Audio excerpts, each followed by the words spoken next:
presses, I've got some fun numbers to share with you. Would you like to hear where people in the world are listening to ComicLab?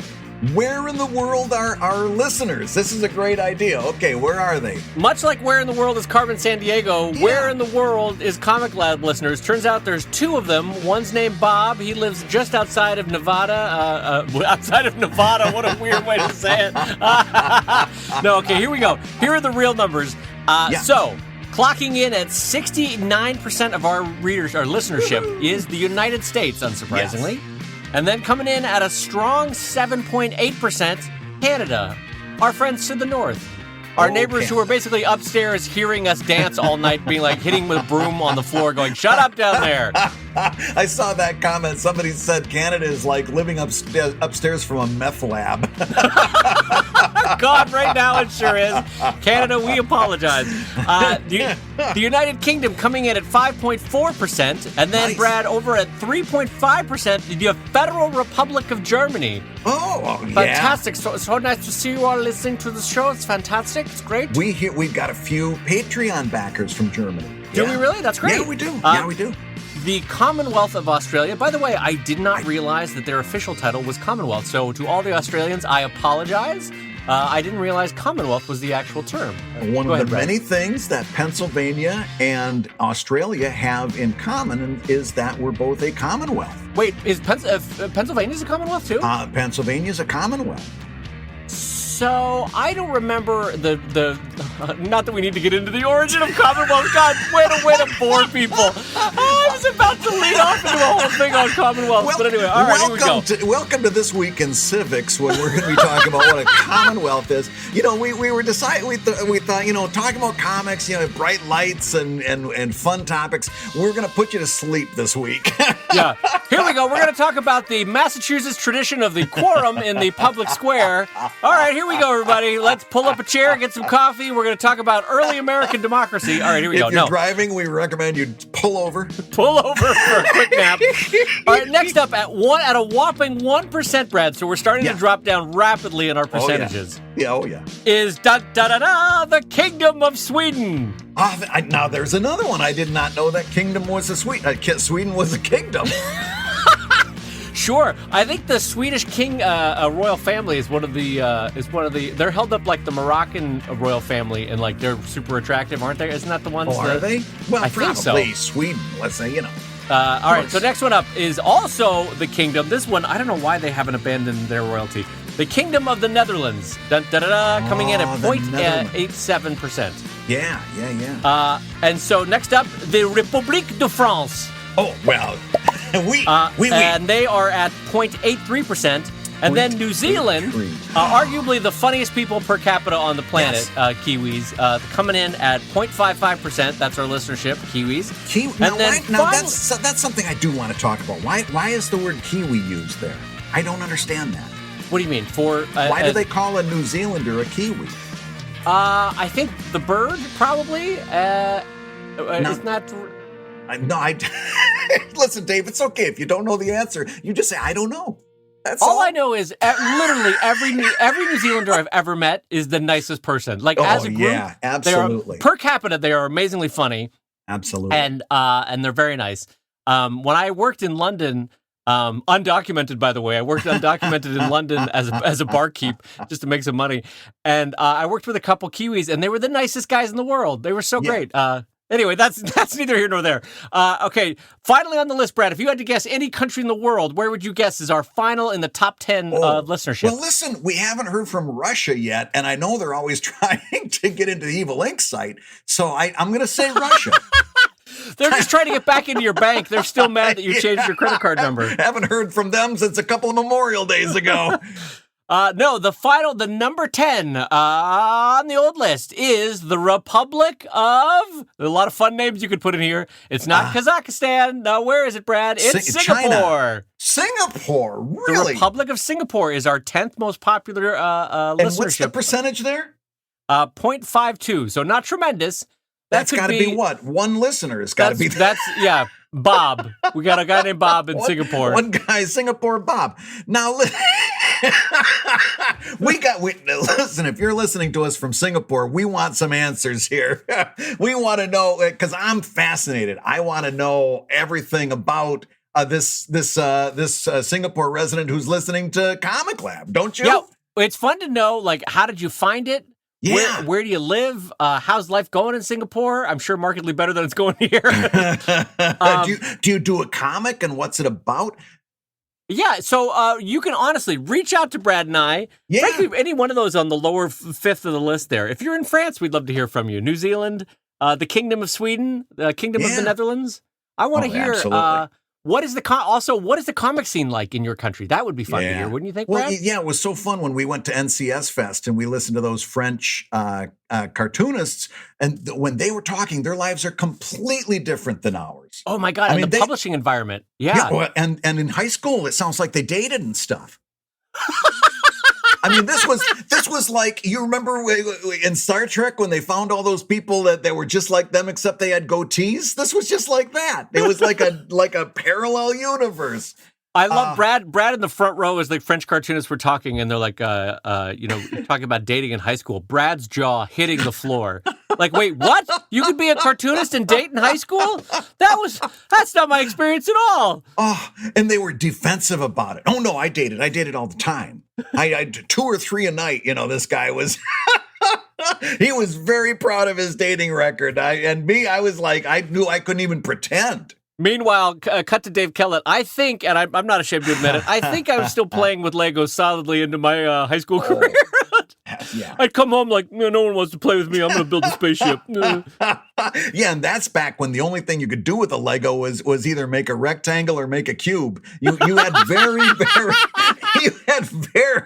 everybody did that same flat horse, not even 3-dimensional. It was just all flat. From the side, you couldn't tell if it was a horse or a dog. That was the fun thing. It was almost the equivalent of 8-bit kind of video. And you basically had to give him shoes. The only way to keep him standing was to give him shoes. Every horse had shoes. Every horse had shoes. On that note of fantastic numbers and a huge welcome to our listener, Bob from Singapore, I'm going to say hello, Bob, and welcome to Comic Lab, the show about making comics. And making a living from comics. I'm Brad Geiger, editor of webcomics.com and cartoonist of Evil Inc. What? Wait, and I'm his friend Dave Kellett, cartoonist of Drive and Sheldon and co-director of Stripped. And this week's Hour of Comics Advice is made possible by your support at patreon.com/comiclab. So Dave, let's talk comics. Well, Dave, before we go too far, I've got a question, and I purposefully threw you in the introduction, so I do have to admit I did you a misdeed, but I knew what our first question today had to be, and I'm going to throw it on you right now. It comes in from our Patreon backer, Iana, who says, "Hey, Brad and Dave, until getting into this industry, my assumption was if somebody said they were a cartoonist, was that they worked on comedic strips like Calvin and Hobbes or Hark a Vagrant. I work long form and my comics aren't particularly funny, so cartoonist doesn't feel right. Yet I've seen one of the creators I really look up to be very annoyed by an interview where the journalist referred to her as an illustrator and writer instead of cartoonist. I was playing with the title visual storyteller for a bit, but then I had a bunch of people think I meant storyboarding, and I realized it wasn't very clear, and I probably sounded like a bit of a tosser. There's obviously no right answer, but with Brad recently changing his intro from the cartoonist of Evil Inc. to the creator of Evil Inc., and she's right, I did, I'd love to hear your reasoning for the change and both of your thoughts on the way comic creators try to describe the work they do to the general public. Thanks for the well-needed laughs during these apocalyptic days." David Kellett from Los Angeles, California. Cartoonist, creator, visual storyteller. Well, first of all, Yana just tipped her cap about where in the world they're hailing from, and it's outside the United States because the word tosser was the big giveaway there. That was tosser. Anyway, I want to hear from you before me because you made this leap. You were happy to describe yourself as Brad Geiger, cartoonist. Hi, I'm a cartoonist. My name's Brad Geiger. Oh, have we met before? I'm a cartoonist. I'm Brad. And now all of a sudden it's, oh, hello, I'm a creator of fantastic. What now? All joking aside, you made a very intentional move towards creator, which to me has a ring to it, and I want to know why you chose creator. And I'm not going to be judgmental. I'm curious about why you chose creator. So 2 things. Okay. Number 1, if you remember, if we can go back through the show, I actually talked about how I really, really preferred Cartoonist because I had worked for 12 years doing a day job to become a cartoonist. And now I was a cartoonist. And now when I introduced myself, I was going to introduce myself as a cartoonist. And I'll be honest with you, I kind of went through kind of the same kind of feeling that Jana's describing, is that there's a lot of my stuff that is humor. There's a lot of my stuff that doesn't necessarily fall under humor, like After Dark and Fables, and the stuff that I do for webcomics.com and the podcast. So I started to kind of have, I don't know whether you call it a crisis of consciousness, but it wasn't feeling like Cartoonist was quite right.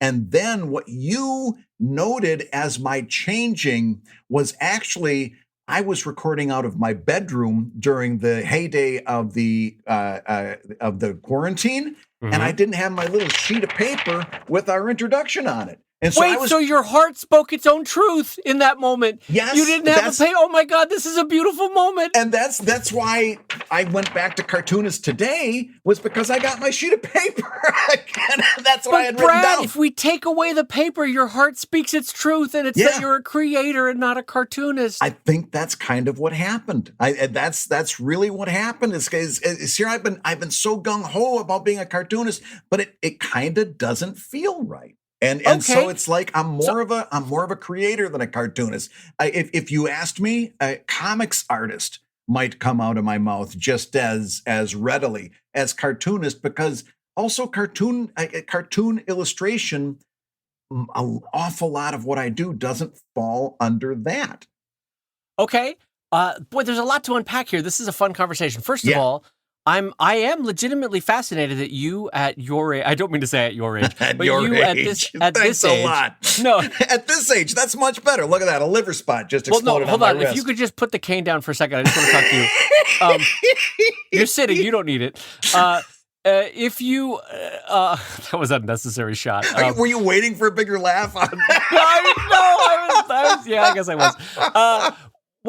It is kind of beautiful that let's just acknowledge a basic human truth. It's kind of beautiful that we can still be figuring ourselves out. And I don't see that as a negative. I see because actively, we can all be choosing to be a better person day by day, right? Mm-hmm. And, for example, this is unrelated, but it's interesting as you learn a phrase that is more specific and more helpful.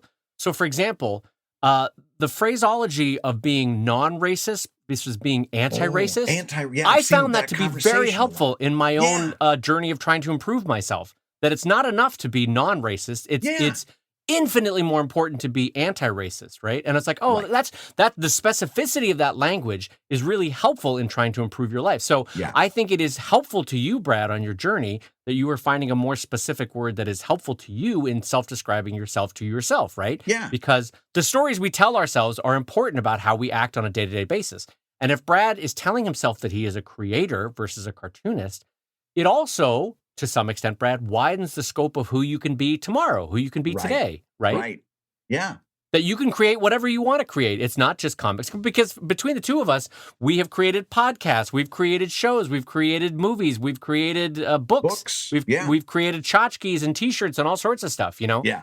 And what am I trying to say? What I'm saying is, had we limited ourselves to, I can't make a T-shirt, I'm just a cartoonist. I can't make a movie, I'm just a cartoonist. I can't make this or that. That's kind of what this thing is that in doing webcomics, we've had to be, not only that, but we've had to be business people, we've had to be marketers, and we've had to be promoters. We've had to be so many things that using such a specific word doesn't really seem accurate. So, let me ask you this though: are you the so Brad Geiger, you are creator. I'm interested in that. That's an interesting way to look at that. Mhm. But are you the creator of Evil Inc. or are you the cartoonist of Evil Inc. or are you saying that what you're doing with Evil Inc. is not cartooning? No, I'd say Because that that's part both of of Yana's question. I think is like it doesn't feel right. You know? I think both of those are perfectly accurate. In other words, if you said, "Oh, here's Brad Geiger, the cartoonist of Evil Inc.," I wouldn't correct you because it's absolutely accurate, right? Right. But creator just seems to fit a little bit better because I don't know.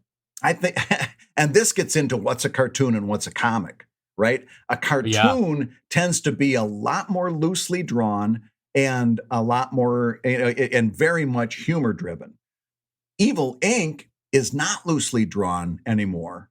And it's definitely humor, but it turned into more of a romantic comedy. It's turned into more about relationships, and there's a lot more story going on there. It's not a 3-panel setup, punchline quite so much as it's a episodic story.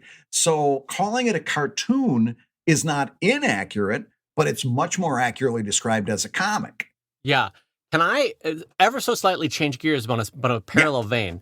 This is where language a little bit fails us because Mhm. if I say a comic, right, you immediately picture this physical object, 2D printed object, right, that's on a piece of paper. If I Mhm. say cartoon, are you more apt to think of an animated show?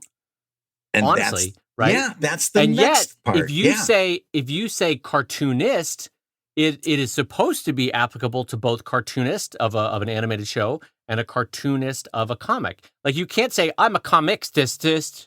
Like there's no ist for comics. You know what I mean? Right. Well, You have to say comics artist, which is weird. putting it a little bit more fine point, if you say cartoon, a civilian thinks animation. If you think cartoonist, the civilian thinks a print cartoonist. In other words, if you say, okay, I'm going to show you a cartoon, the person's going to say, oh, I can't wait. Let me turn my TV on. And then once they've turned on and they're watching that animated feature, you say, who did that? They'll say an animator. They wouldn't Right. say cartoonist, they'd say animator. Right. And yet, 99% of the time when I say cartoonist, most, to use your phrase, civilians would say, "Oh, what show are you working on?" Exactly. That's I mean, that's exactly granted, my that's point. also I live in LA, so there's a lot of Mhm. production, but you get what I'm saying. With there's a confusion about what the term truly applies to and what it best applies to. And that's another reason I find myself backing away a little bit from cartoonist is that it's not accurate to the people I'm talking to. Right. Okay. So I'll speak to me for a second because cartoonist for me still fits my self-definition to myself of myself, right? Mhm. And so for that reason I still like it because whether I'm drawing Sheldon, which is arguably to your point, Brad, more of a 3-panel setup joke, or it's just a weird, goofy single panel or whatever it is I'm doing that day, right? But it's always joke focused or at least, cheery focused. And then Drive is very like Evil Inc. is very plot driven, very story driven, very character development driven.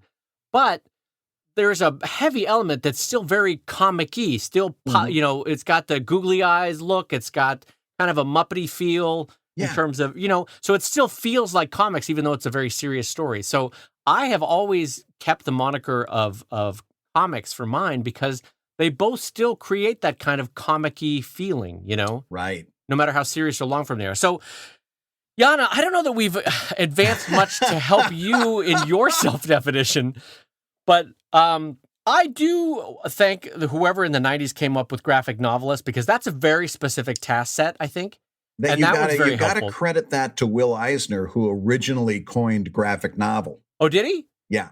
Wow. Okay. Well, then thank you to Eisner for that. That's great. And then comics artist works, but it's funny because comics artist puts the focus on the artistry and Yeah. a lot of times leaves out the writing, which is just as important, if not more important. Go ahead, Brad. You had a point. And that's where, and in the very closing sentences that Yana gave us, she used the phrase comics creator. And I don't mind comics creator either, but let's face it, if you're, in a situation like we're going to be using, like the introduction to Comic Lab, I'm not going to say I'm the comics creator of Evil Inc. I'm just going to say I'm the creator. But comics creator is good too, because artist disavows the whole point of writing. Right. You know what, too? I should say, in context of Brad, you using the phrase civilian, the way I describe myself varies very different depending on who I'm talking to. Yes. So 99% of the people hear the word cartoonist from me because I create comics and to them that's what I am, and so I just use the phrase cartoonist, right? But within the industry, it's funny how I will describe myself differently to an editor than I will to a fellow penciler or an inker or a writer or a publisher, right? Each one gets, because I need to differentiate what I do from what they do. They are all ostensibly also in the comics or graphic novel or comic game, right? And so we get a little bit more granular. I always say something like, I'm a cartoonist. I do a web comic kind of in the vein of newspaper strips. And they go, oh, okay. And then I said, and then I have a long form storyline that's kind of in the vein of 1930s serials. Oh, okay. I know what you're doing. That kind of thing. Yeah. So it takes a little bit more legwork, but I try to differentiate in there. But anyway, much like you, it comes down to how much do I want to talk to this person. And if you know me on a personal level, you know that it's probably not much. So if I'm talking to somebody at a comic convention, for example, or if I'm talking to another creator, I might say I'm a cartoonist or I'm a comics creator or so forth. If I'm talking to somebody on the street, I'm a freelance artist, because they're not going to ask me a question about that, and I'm not going to have to sit there and talk to them. So it really comes to, there are certain people in my neighborhood. One of them I just ran into yesterday. That was, I know you're a freelance artist. He says, how's that going with the COVID crisis? And I'm like, no, I'm doing great. I'm keeping my head above water. I'm doing okay, But if I don't want to talk to you, chances are you think I'm a freelance artist. But if I'm talking to somebody in the know, or if it's somebody like, oh yeah, I wouldn't mind having this conversation with this person, I'll use a word like comics creator, because then that I know in a lot of cases, let's face it, what we do is interesting to most people, right? The idea of talking to a person that creates comics professionally, that's compelling. They're going to want to know more about that. And if I'm in the mood, or if it's the right situation, a lot of this is situational. If it's the right situation, then I'll use that word that I know is probably going to bring out a larger conversation. And then, Brad, what's really hurtful to me is when I go to, I'm like, all right, I'm bringing out the big guns. I am going to self-describe myself as a cartoonist and a comics creator, thinking like, oh, Paul Rudd will think this is interesting, and then it doesn't get a reaction. Nothing. So, and they're just like, I should have just said I was an accountant. I should have said I was a plumber or a bricklayer. At least those things are useful. All right, well, let me jump into our next question, Brad. This comes in from Comic Lab listener Paula Whitty over at patreon.com/ComicLab. And Paula writes, hey, Brad and Dave, I would like to know how you get your jokes in your comics. Do you have a sketchbook where you write down funny moments and come back to it when you need it? Or is it more spontaneous? I find it always very hard to find good jokes when I want to draw a strip or something. Though sometimes, but rarely, I find myself in a funny situation that I can draw afterwards. But it seems like you two have a fountain of funny. How do you keep up the good jokes without having some bad ones in the meantime? Ah, Paul, I see you've not acquainted yourself with the Sheldon Archives. All right, that's keep up the wonderful show, says Paula. All right, so Brad, let's focus in on the central question there. How do you keep up the it seems like you have a fountain of funny, first of all, which is nice. How do you keep up the good jokes without having some bad ones in the meantime, Brad Geiger? I will say that you need the bad ones to get to the good ones. In other words, if you find yourself writing bad jokes and getting disappointed, you're going about this all wrong. You've got to get to the bad jokes to get to the good jokes. Half of the good jokes that Dave has ever written started out as bad jokes. The only reason is he didn't stop there. He kept pushing it. He kept prodding it. He's kept vamping on it. He kept, like we talked about on the show one time, we talked about getting stuck in a snowbank, and you back up and you go forward and you go back up and you go forward. And sooner or later you get that momentum and boom, you're through the snowbank. That's what writing is like. And so don't get down on yourself for what you think is a bad joke. All you've got is a good joke that hasn't been pushed far enough.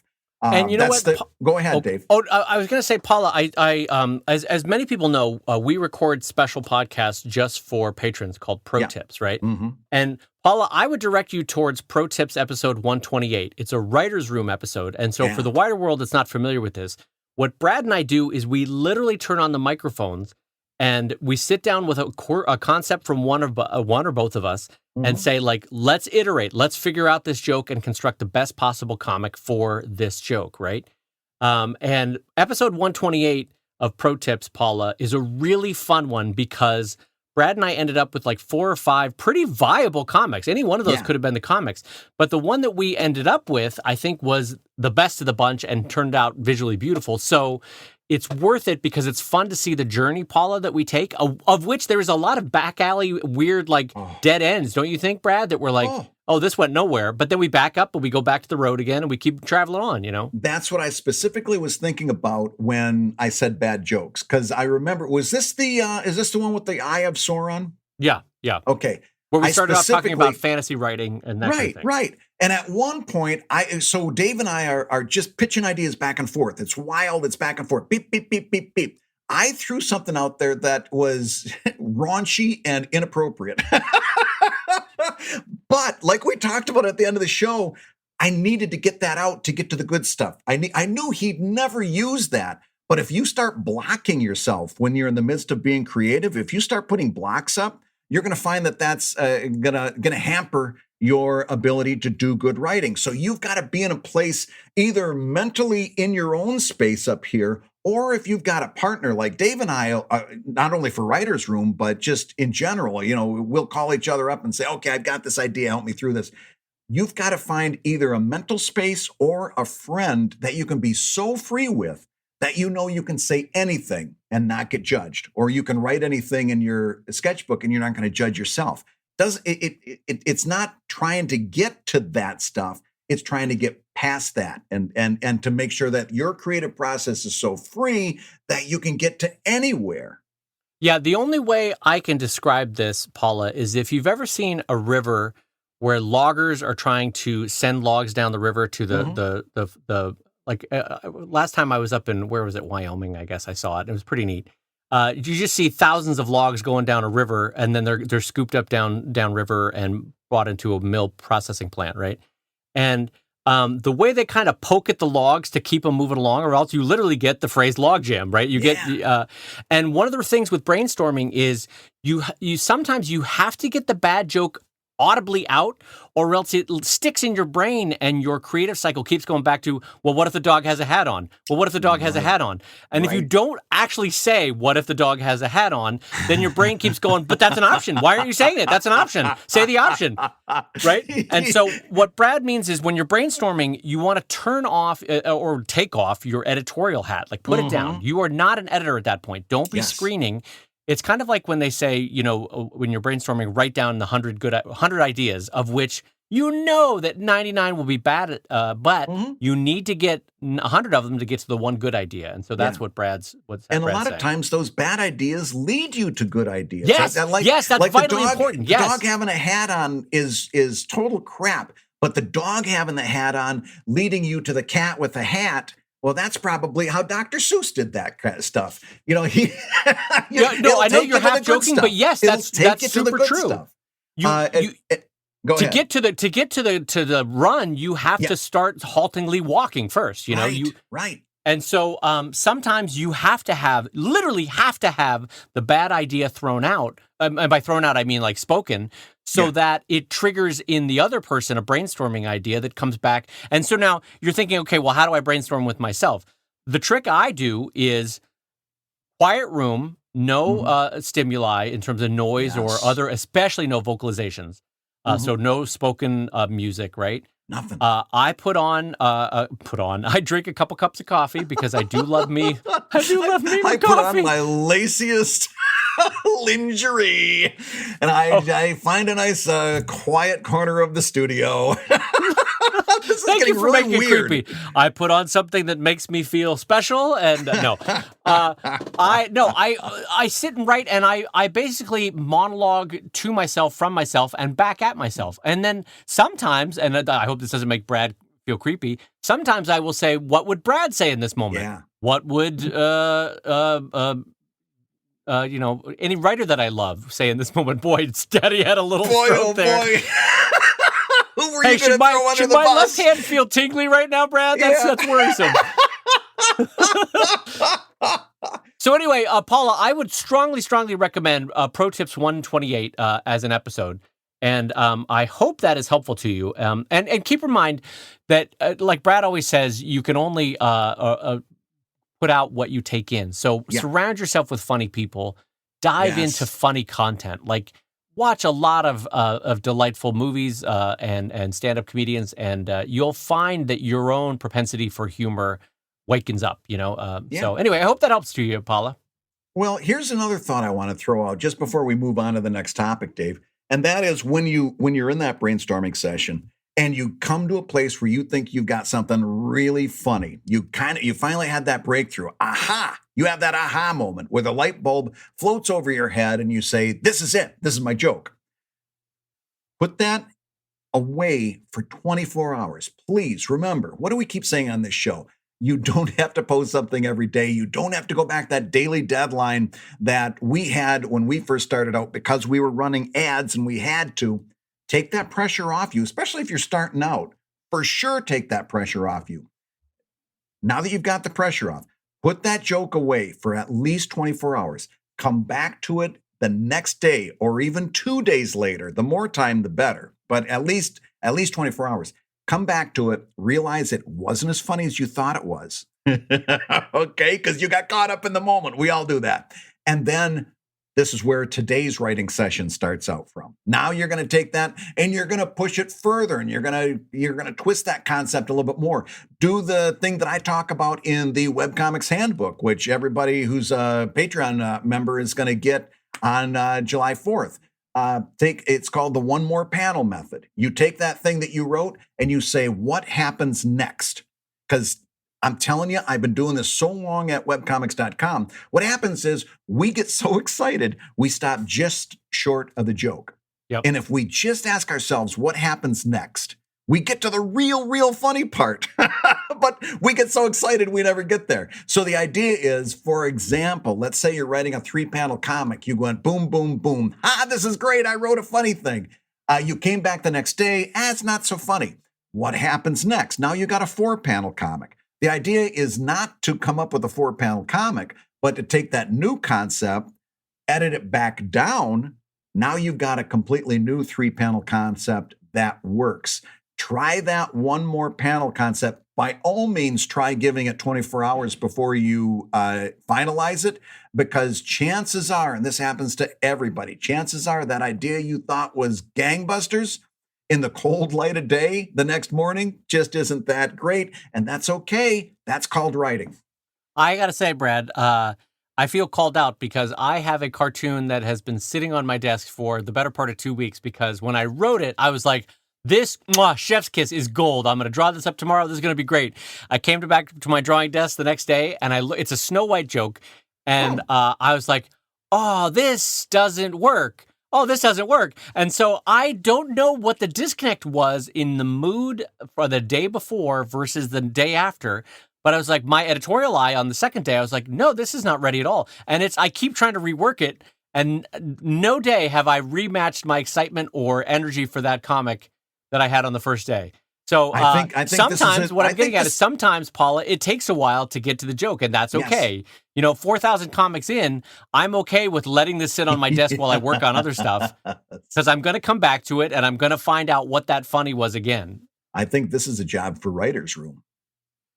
You know what? Yes, I'll bring it into Writer's Room today. Well, I think we need to Writer's Room this thing real quick. And again, if you are a patron of patreon.com/ComicLab and you have not been checking out the exclusive podcast that we've been doing, it's called ProTips. And embedded in that is these Writer Room episodes. Mm-hmm. Boy, we highly recommend it. It's 60 hours of podcast that we recorded just for patrons. So go check that out. Hey, if you're listening while you work, take a minute to stand and stretch. And while you're doing that, we're going to tell you why you should join us on Patreon. When you do, you're going to get hours and hours of podcasts that we recorded just for backers. And exclusive Patreon posts that go even deeper on ComicLab topics. And access to our exclusive Discord server, which is a thriving community of professional cartoonists. So you can support the show you love and get tons of actionable resources for your own cartooning. And listen, if you can't swing a pledge this month, we get it. No worries. Yeah, listen, you can still support the show by rating us wherever you get your podcasts. Just leave a 5-star review and a few kind words. That, along with mentions on social media, is incredibly helpful. Now, everybody, let's talk comics. And we're back, and we want to remind you, ComicLab is being brought to you in part by Wacom, the good friends of ours over there, WACOM.com, makers of the Wacom Cintiq and the Wacom One, which Dave, I got to tell you, if you've been following this show for a long time, you know that back in August of 2019, I signed paper to do a whole bunch of renovations on the house. And we had Did you to say move I out. signed paper? What, I signed the papers. Oh, signed that. You said I signed paper, which is okay. I didn't know if that was a Midwestism. All right, sorry. I'm getting sloppy in my old age. Well, yeah, I signed the papers back in August of 2019 to do a major renovation project on the house. We had to move out between January and we were forced back in by COVID. But all of which to say, they got almost everything done. But they had a bunch of stuff that they still had to do. It was going to take them about a week. But with all this COVID stuff, we didn't want people walking around the house. So I said, here's the thing. We're going to rent a lake house up in the Poconos Mountains. We're going to get out, get everything done in a week. And then we'll come back. We're going to call it good. But by the way, they actually did it. We just moved back in. The house is great after all this time. We're thrilled. But here I was in the Poconos Mountains up there for a week, and I had my Wacom One with me. And so I've been using the Wacom One outside of the studio, in the house, around the house. I know it's portable. I know I'm going to get professional level quality. I know it's going to be good. But this was like next level portable. Not only was it next level portable, but here I am in this gorgeous lake house out in the woods. It had a big front deck. So with like a table with chairs, like patio furniture. Right. I set this Wacom up on the front porch on this deck, and for the better part, I'd say 4 days I was out there, set up out there. I could set up the Wi-Fi connected. I could plug in out there on the porch. I drew in the most amazing atmosphere for 4 days, just surrounded. I didn't even put music on. I just sit there, listen to the birds. At one point, a deer. I was like a freaking Disney princess. The deer were walking up. The chipmunks came up and said hello. And all because of this Wacom One that let me get the heck out of the house. Yeah, I can't tell you how happy I was that I had that thing with me this week. It was amazing. And I can't tell you how unhappy I was because Brad's like, how's your studio going? And he's forwarding me a photo of a fawn that's like 3 feet from him as he draws on his Wacom. And I was like, you jerk. Here I am, so unshaven with like one shoe off, like in my studio. I don't want to be where Brad is. Yeah, it was wonderful. So thank you to the makers of the Wacom One, our good friends over there at Wacom, WACOM.com, because that made it all possible. All right, well, Brad, I'm going to jump us into our first question from our friend Curious Borg over at patreon.com/ComicLab. And he writes in, hi, Brad and Dave. I've heard critics of crowdfunding for artists claim that Patreon and Kickstarter often make an artist's patrons feel entitled to run that artist's career. Yeah. I know Brad encourages not to draw attention to missing an update, and there's much debate over sharing Patreon numbers as far as dollars. And I'm wondering how each of you arrives at your unique answer to the question, how much transparency is too much? Do you feel an obligation to share your business information with your supporters, and how far does that obligation go? Brad, I have a lot of answers to this, but I want to throw it to you first. How much transparency is required? How much is too much? I turn the question to you, my friend, as you are actively biting your nails before you answer this question. This That's is what, amazing that you were biting a nail as you were listening to that. Well, this is one of those questions that you hope that nobody who reads your comic is listening to the podcast, because I'm about to talk some real. I'm going to be real with you. I mean, I can't. I've got to be honest. The answer to the question is, how much transparency are you required? The answer is zero. You are required to have zero transparent. In other words, you don't need to tell them how much you're paying in sales tax. You don't have to. You do not have to tell them a whole lot about your business. Now, with a Kickstarter, you do need to be transparent in that it's a good idea to tell people, okay, the prints are going to the publisher today. You know, this is happening, that's happening, and to deliver on what you're promising. In that reading of what transparency is, yes, you are required to do a certain amount of that. But in terms of the rest, the only times you really see me being transparent is when I am trying to tell you something else about myself. Okay. In other words, when I was and I don't right now, partially because it's an experiment that I'm still working through to kind of prove a point to myself. But for a long time, I kept my Patreon numbers perfectly transparent. In other words, you could see how much I was making a month. You could see how many Patreon backers I had. There was a reason I was doing that. The reason was, as that number grew, as I was growing that number, I could go out and make Twitter posts and social media posts and saying, hey, thank you so much. We got from this number to that number. And then I'd say we got from this number to that number. And I'd say we got from, right? It wasn't quite so much about being transparency as it was about, I wanted to tell you this was a thing that we are doing, and it helped me set goals and so on and so forth. Same thing with the number of Patreon backers. The reason that I had the total amount there is because in terms of money, I had so much. The 83% of what I do these days is behind the Patreon paywall. You've got to be a Patreon backer to see it. I've got to have some way of communicating quality to a potential Patreon backers, since they're not going to see the actual image until they've signed up. Right. That number, that money number, was a way to do that. It was like, take a look at this number. There's so many people who like it. It must be pretty good. So there was a reason I was doing that too. Now, having said that, if you go to my Patreon right now, you'll see that both of those numbers are private. Partially, that's because my numbers kind of hit this kind of plateau, and I'm perfectly comfortable with the plateau. I'm very thankful for the plateau, right. But there's no reason for me to go into goals anymore.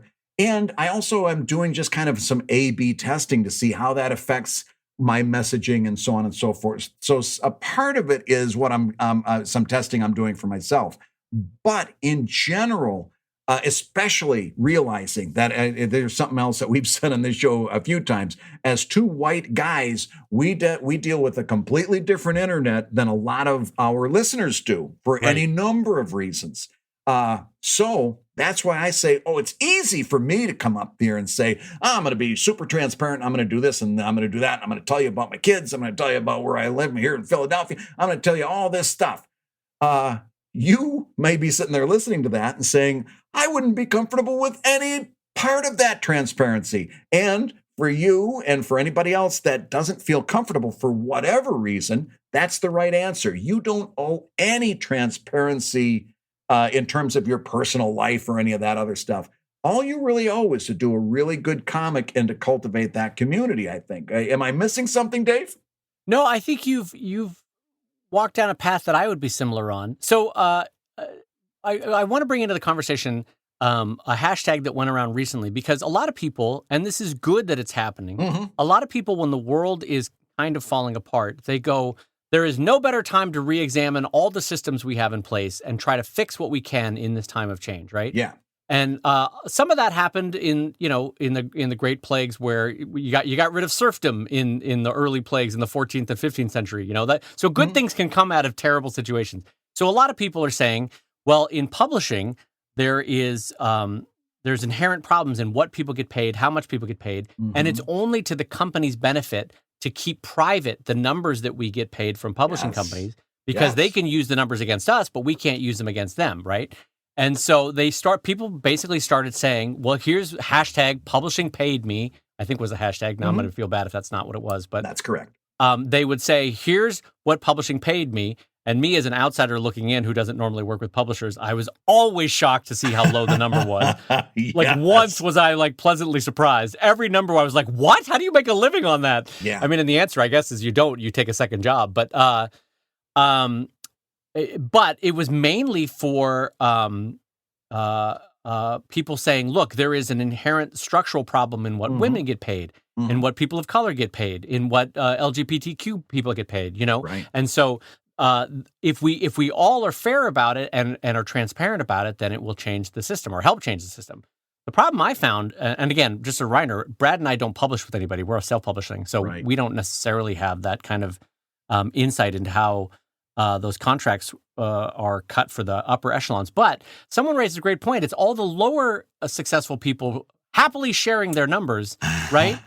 But you don't see like, I don't know, pick a publisher and they're not sharing, pick a famous author. They're not sharing their numbers. And there's no reason to call them out by name, but yeah, they were keeping mum. I noticed that too. And a part of that, I think, is that in our society, there's a lot of, and granted, this may be only my perception of it.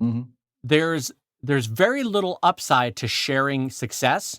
There's a fair amount of upside in sharing struggle. Do you know what I mean? Like, hey, I'm an up and coming artist, and this is what I made, and I'm an up and coming artist, and this is my Kickstarter's doing its best, and my Patreon's doing its best, and all that sort of stuff, right? Because people are then like rooting for you. Yeah. But then if someone's like, "Yep, I got my second $2 million contract from Random House.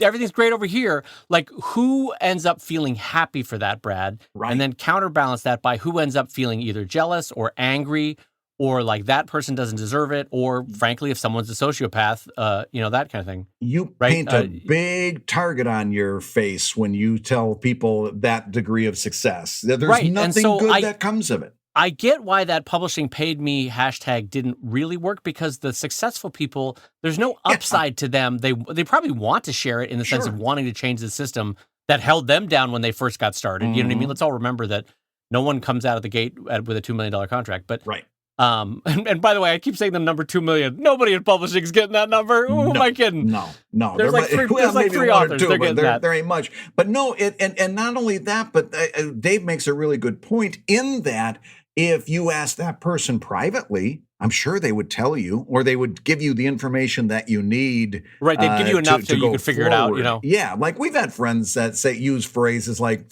six-figure contractor or something like that. It's like, that's okay, that's kind of, or we'd say, okay, six-figure or six-figure? And they'd say low six-figure, low six-figure. Right. It's like, okay, I don't need to know the number, but now I know the range, right? Right. So they would probably be happy to do that, but to put that on blast on social media, at some point you're just putting a target on your back. It's one of the reasons why, and I understand and respect that people are willing to share family details. For me, there's a lot of stuff. There's no upside to that for me. And again, this goes back to what Brad was saying at the beginning of the conversation, is that so much of this depends on what your comfort level is. You don't know anyone the details of your life that you're not comfortable sharing. That's just a basic human truth, right? You don't have to share anything that you don't want to share, or that makes you feel unsafe or makes you feel uncomfortable. And for me, sharing details of my family, like specific details, names, ages, dates, all that sort of stuff, that just feels like an invitation for someone who, God bless him, has mental problems and wants to visit violence upon our family. Right. I know that makes me sound too anxious, but it's like, I don't know that it does. If you start growing an audience into tens of thousands of people, just statistically, one of them is going to be having a breakdown at some point, and who knows what sort of transference they put on you for whatever problems are in their life. I'm just saying, like, it's not outside the realm of possibility that once you reach a certain level of readership, that it comes back to haunt you for having shared certain details, I will say this, in terms of Kickstarter and Patreon, right? You do feel as if you need to have a little bit more transparency there, because people have given you their money, right? And you're right. Coming That's through a business transaction, is the way I look at that. And you do owe a certain degree of transparency. But you'll notice, like, I will tell my Kickstarter backers, I sent the proofs to the printer today. I'm not telling them how much the print run costs. I'll never share that number, right? That's nobody's business.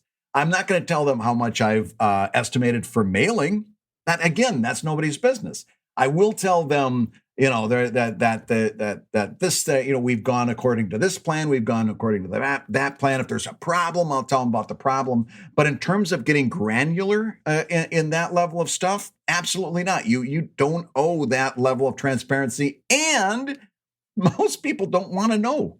And I mean, they'd be interested mildly, but nobody in my Kickstarter is champing at the bit trying to figure out what I'm paying my offset printer. Nobody cares. They want to know when they're going to get that book in their hands. That's the thing they want to know. Right. I think that, to clarify, I think the transparency that they want and the transparency they deserve is this business transaction in this Kickstarter on the up and up? Yes. Am I going to get a quality product for the money that I'm paying? And I think Brad and I, for that, we would say, oh my God, be so transparent about everything. Yes. That here's the quality of stock paper I'm going to be using. Here's the kind of quality of binding that you'll get with your book. Here's the dates that you can roughly expect it. Oh, and we're going to do everything we can to beat those dates, right? Yes. And here's past books that I've done from Kickstarter or from my own projects, and you can see the quality of the work that I put out.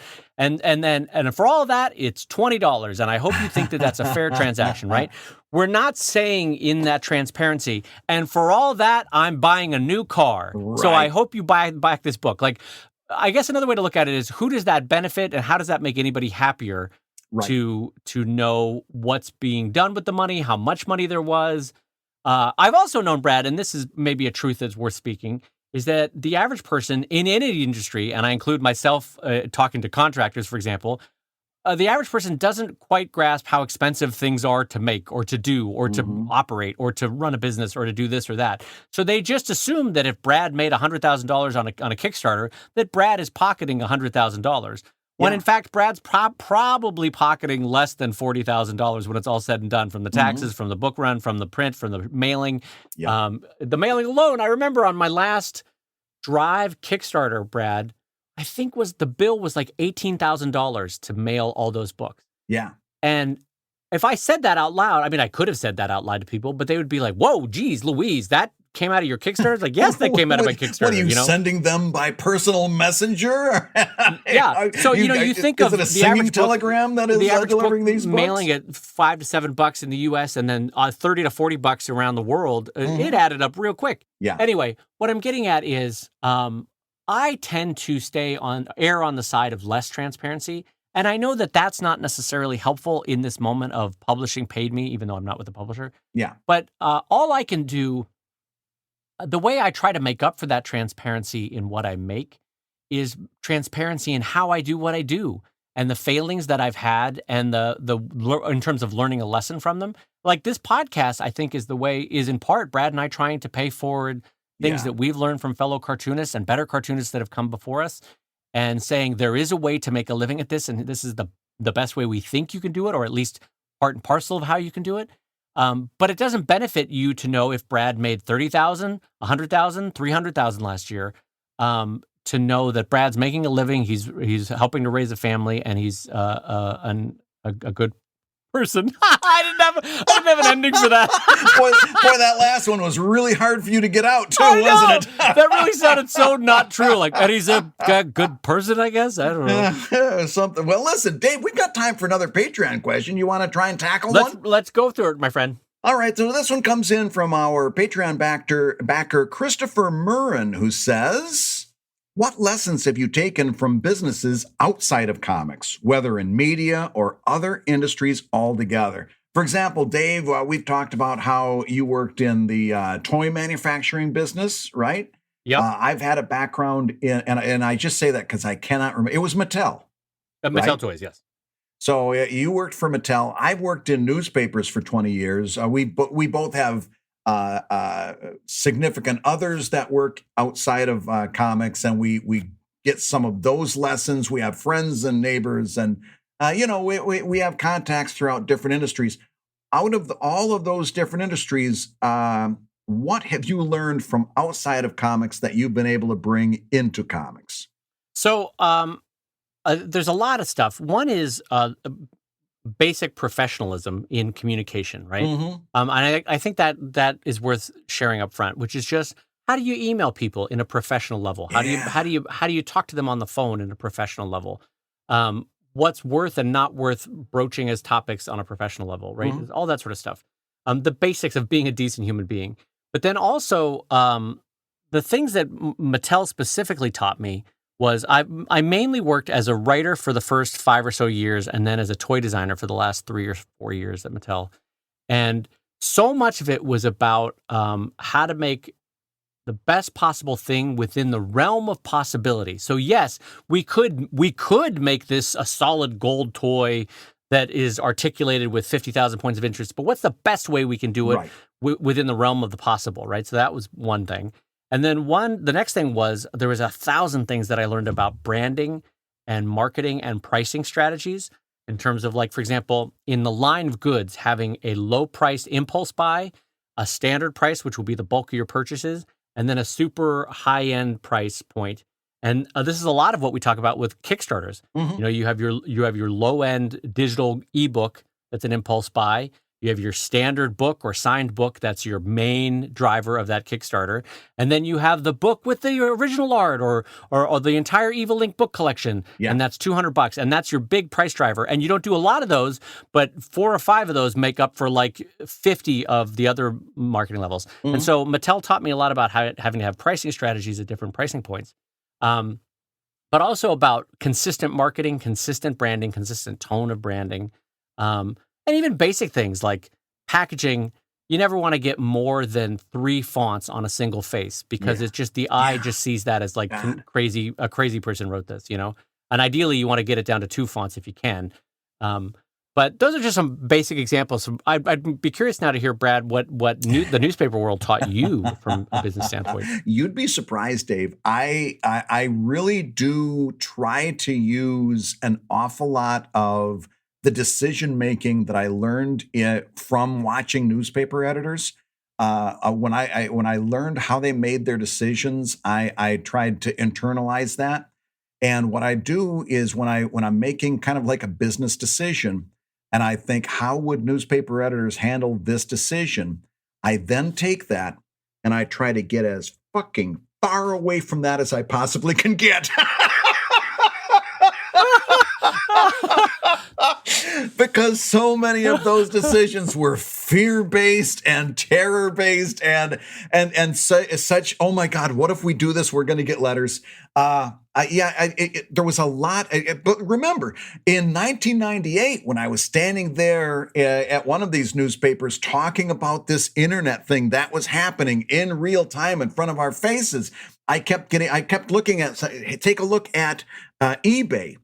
There goes your classified ads out the window. You got to do something, and you've got an opportunity to start building something because you have something that these people don't have. You have capital. You have a building with people that you hire. You can make something happen. And they all said the same thing. Oh, no, people are always going to want to hold the newspaper in their hands. Well, guess what? People do hold the newspaper in their hands. It's called an iPhone, and they're not paying you for it. There's so much of that kind of short-sightedness and getting comfortable where you're at. So much I learned in newspapers that I try really hard not to make those same mistakes because I saw a lot of resting on your laurels, a lot of comfort-based decision-making, and a lot of fear-based decision-making. And I never want to let that into my own decision. Now, having made my snarky answer, I'll also say this: working with the copy editors, particularly, and that those are people that check. Those are basically, for the outside world, fact checkers, not just spell checkers, fact checkers. Working with the people in the copy desk I've met through the years, I learned an awful lot about how accuracy matters and how it does matter how you grammatically phrase a sentence and how you punctuate if you want to communicate clearly, especially for people working in humor. Punctuation and grammar are really super important because humor is all about communication. And if you're telling a joke and you flub it up with like missing a comma, you've taken a beautiful joke and completely screwed it up because you didn't communicate it. Right. And there is so much about those copy editors, that they taught me about why commas are important, why punctuation, why grammar, why this stuff is crucial. That I take with me and I try to carry it forward into the future. Well, I want to jump in because this is a perfect point to mention that in terms of fact checking, Yeah. It's been kindly pointed out to me by the world that loaded for bear is in fact a real phrase in the English language. Brad was right, and I was very wrong. Apparently, loaded for bear is a real phrase. When are you going to learn? When are you going to learn, Dave? Whole chunks of the country use this phrase, and I've never heard it before. So we all remember that classic novel, Loaded for Bear. No, anyway, so Brad was right about Loaded for Bear, and also, as another mea culpa, I should say, Brad had the pronunciation of detritus right. I tried to say that it was detritus, which I've always pronounced it as detritus. Yeah, and Brad detritus. Pronounced it as detritus, and I tried to call him to the mat on it, and Brad was right. So Brad's batting 1,000 as far as being right, and I'm the big dummy over here. Well, I knew I was right, but I didn't want to say boo about it. Oh, God, I'm not going to admit that that's a phrase. You're probably right about it. What I'm learning in doing this podcast with you is that the Midwest has held on to a lot of weird phrases that the rest of the country is like, no, we don't need that anymore. Yeah. Well, it's more of a, they hold on to stuff like that and pass it on to their kids. It's what we do. I think what's going to happen though is when TV comes to Bad Axe, Michigan, Brad's hometown, a lot of those older phrases are going to go away when that first satellite dish gets you installed. wait till they get MTV, and start seeing rock and roll videos. When the kids find out about rock and roll, everything's going to change. That's a funny comment. All right, so there's that. Yes, and another thing that I learned from Mattel, and I think that Brad learned from newspapers, is that corporate life teaches you, if you at all have a slice of ability or a slice of motivation or a slice of wanting to do something with your life that's bigger than where you currently are, sometimes a corporation can help reinforce, it's time for me to go out on my own. Mm-hmm. I'm better served being my own boss. And listen, we've talked on many shows that there's a lot of hurdles to overcome when you do leave that day job and become a cartoonist full time. But I loved Mattel, and even still, there was a lot of corporate-y, managey stuff and failing up kind of stuff that was like, you know what? I'm going to be better served running my own career and doing it on my own. And listen, I've made a billion mistakes, but I like to think that wherever there was success, it was because I was willing to work hard and apply myself. And sometimes a corporation doesn't let you just chase a dream because you believe in yourself. You've got to show these hard short-term numbers that wouldn't allow for example, a cartooning career, which would require a long-term planning, long-term work, long-term thinking. And I just knew that I could do it if I could give myself the time and the wherewithal, and I think Brad did too. Yeah. And corporate life was one way of saying there's a different path, and this is not it. And you got to get the heck out of here. I always said, I can handle making a mistake that hurts my business because that's a learning opportunity. Yeah. It was when I was working in a corporate structure and my life was being hampered by other people's mistakes or other people's poor decision making that I really, it would grind me. I'm glad to hear you say that because there is, and I just have to be be honest about it, there is a certain antisocialness to the way that I work that I thrive by myself and having to, for lack of a better phrase, tolerate other people's failings. I'm not great with it. I'm like, come on, Greg, send the email, Greg. Send the email to that VP. We asked you in this morning's meeting, Greg. Why haven't you sent that email, Greg? Come on, Greg. And you're like, just waiting on people to do their jobs and things. It's so frustrating for me. I get so eternally frustrated. I just told you about this deal we've been going since August of 2019 with the contractor. So many times people are saying, well, listen, Brad, you got to call this contractor and you got to say this and you got to say that. And in my world, I said that once. That's all it should have taken. In other words, I said that the porch needed to be painted. Well, you got to ask him, is he going to paint it Monday? And if he doesn't paint it Monday, is he going to paint it Tuesday? And then you got to call him and you got to, in my world, in my mind, I said it once. That's all it should have taken. And for me to become that, and then it's not my fault that listen, here's the deal. if I tell you to paint the porch on Monday and you aren't out there Monday painting the We're porch. catching you in such a specific mood about this porch. Dave, you have no idea. You have no idea. Delightful. Listen, if I tell you to paint the porch on Monday and you're Brad, not out you there realize painting you're the venting porch. at me. Brad is pointing at me as though I am the contractor. You should see how close the finger got to the camera. I almost couldn't see Brad for a portion of that because he's like, if I tell you to paint the porch, you're going to paint the porch. No. If you're not out there painting the porch, it's not my fault. It's your fault. Oh, it's I not see, my yeah. fault that I didn't call you and say, by the way, are you still going to paint the porch? We talked about the porch. It's not my fault. And so much of this has been, well, did you call him? Did you do this? Well, you just got to say. I get all these advice that says, well, you just got to say. No, I said it. You paint the porch. Oh my God, I'm so Dave. glad for this question, if for no other reason than to see my friend Brad go so red in the face as he talks about this porch that didn't get painted. I'm telling you, that's why I'm so happy we're coming to the end of this project. My life is going to take such an upswing when finally we're not dealing with this anymore. You're not going to even believe it. It's going to be great. There was a thing that I think Oprah said it, that they said, what is success to you? And she said, success to me is never having to be around someone that I don't want to be around. Oh, yeah. And I was like, oh, A, Oprah's really smart. And B, that's kind of true. And that's kind of what I did in leaving corporate life, is that you don't have to sit next to the guy who microwaves fish for lunch in the office microwave. That you don't have to be next to that guy anymore. Yeah. You can run your own business. And do I make 1,000 mistakes and have 1,000 failings in my own business? Yes, but they are mine to own and control, and I don't have to tolerate other people. It's funny how antisocial we sound in this whole podcast. Two old men. And I don't have to talk to anybody I don't want to talk. They asked, that was a good answer. Actually, Oprah had that question, what is success to you? I think, I put this out on Twitter just last week. I'm going to put it out to our ComicLab backers today. Before you can succeed, first you have to define success and what success specifically means to you. And I got news for you. Here's the spoiler alert. It means something a little bit different to every person. Before you can ever become successful, you got to define what success is for you. For Oprah, it was never having to be around somebody she doesn't want to be around. For me, it's a painted fucking porch. Everybody has to tell themselves. Oh my God. If you guys at home, I can only tell you just the physicality that Brad is bringing to the discussion about this porch, this damn porch. Brad, get out a roller pan and do it yourself. It'll take you 2 hours to paint your porch. Them for that. But seriously, and the porch punchline aside, and tweet us at ComicLab Podcast on the Twitter.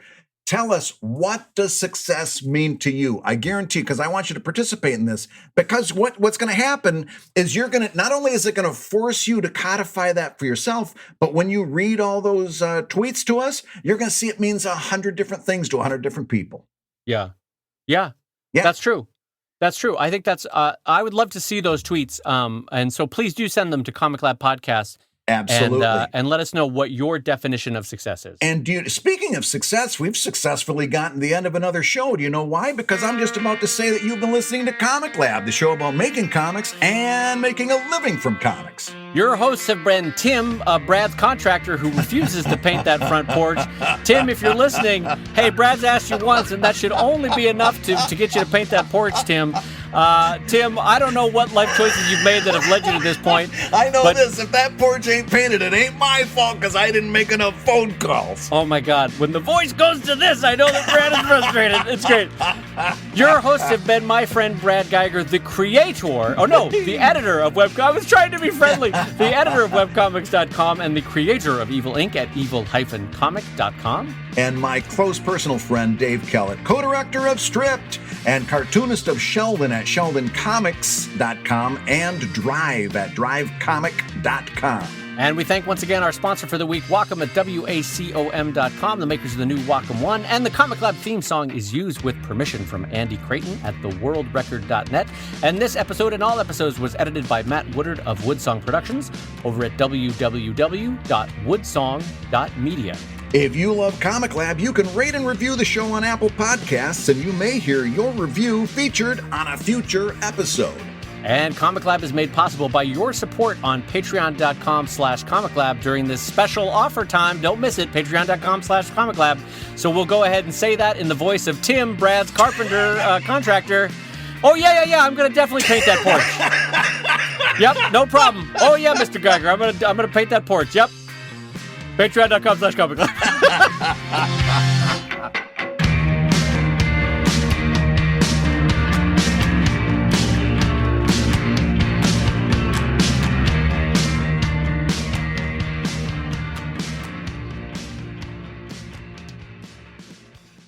So, Brad, 0.56% of our readership comes from Singapore. Honestly, how many people do you think that is? Is that one person? Oh, it's got to be just one person. It's got to be just the one. Just the one. Yeah. So we have just one listener in Singapore. It's got to be. Oh, I need this in my life. If you are our one listener in Singapore, we need you to reach out. My email, I'm happy to be transparent about this, dave@davekellett.com. Drop us a line. Yeah. Let us know who you are. We got to figure this out. This is delightful. And my email, because I also agree with transparency, is dave@davekellett.com. Not giving my email out. You know this? We don't know this person. They could. You have no idea who this person. I'm telling you, you're going to get love letters now from Singapore. Would that I did get love letters. Oh, Brad, a little romance in my life.